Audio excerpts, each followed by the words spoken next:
நீதிமொழிகள் 10:6 நீதிமானுடைய சிரசின் மேல் ஆசீர்வாதம் தங்குங்கிறார். நீங்க நீதிமான்னா உங்க மேல ஆசீர்வாதம் தங்கும். எப்படின்னா சங்கீதம் 29 கடைசி வசனத்துல சொல்றாரு, அவர் தமது ஜனத்துக்கு பலன் கொடுத்து சமாதானம் அருளி ஆசீர்வதிக்கிறார். அவர் பரலோகம் போறப்ப தம்முடைய சீசர்களிடத்துல கைகளை உயர்த்தி அவர்களை ஆசீர்வதித்து ஊதி பரிசுத்தாவியை பெற்றுக்கொள்ளுங்கள் என்று சொன்னார். லூக்கா சுவிசேஷத்துல நீங்க எருசலேமை விட்டு போகாம காத்திருங்கன்னு சொன்னாரு. அப்போஸ்தலர் முதல் அதிகாரத்துல 1:8 அவங்க எருசலேம்ல காத்திருக்கிறப்ப அவங்க மேல் வீட்டு அறையில வந்து பரிசுத்த ஆவினால் இறங்கினார். அவங்கெல்லாம் நிரப்பப்பட்டார்கள். அவர்கள் தைரியமாய் தேவ வசனத்தை பிரசங்கித்தார்கள்.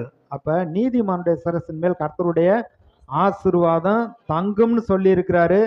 நீதிமானுடைய வாசஸ்தலத்தை ஆசீர்வதிக்கிறார். நீதிமானுக்கு ஒரு கேடு வராது. நீதிமான் துளிரை போல் தலைப்பான். அதை விசுவாசத்தை பெற்றுக்கொள்ள வேண்டும். மத்தேயு 25:34 பரலோகத்துக்கு போறப்ப என் பிதாவினால் ஆசீர்வதிக்கப்பட்டவர்களே நீங்கள் எல்லாரும் உள்ளே வாங்க, உலக தோட்டத்துக்கு முன்பாக தேவன் உங்களுக்கென்று ஆயத்தப்படுத்தி வைத்திருக்கிற அந்த ஸ்தலத்துக்குள் நீங்க பிரவேசிங்க.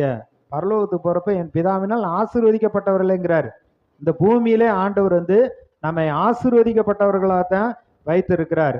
மனுஷனை உண்டாக்குனாரு, மச்சங்களை உண்டாக்குனாரு, ஆசீர்வதித்தாரு, பழுகுங்க பெருகுங்கன்னு சொல்லி ஆசீர்வதித்தார். சிருஷ்டித்த எல்லாவற்றையும் பார்த்து அவர் எல்லாம் நன்றாயிருக்கிறது என்று சொல்லி ஆசீர்வதித்தார்.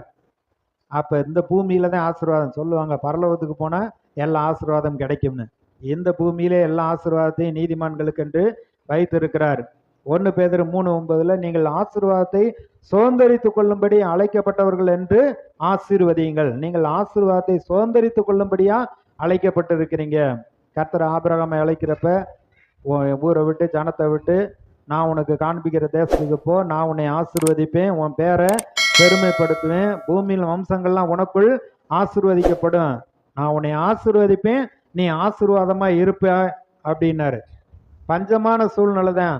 அவன் எகிப்தை விட்டு போறப்ப வெள்ளியும் பொன்னையும் உடைய சீமானா இருந்தான்.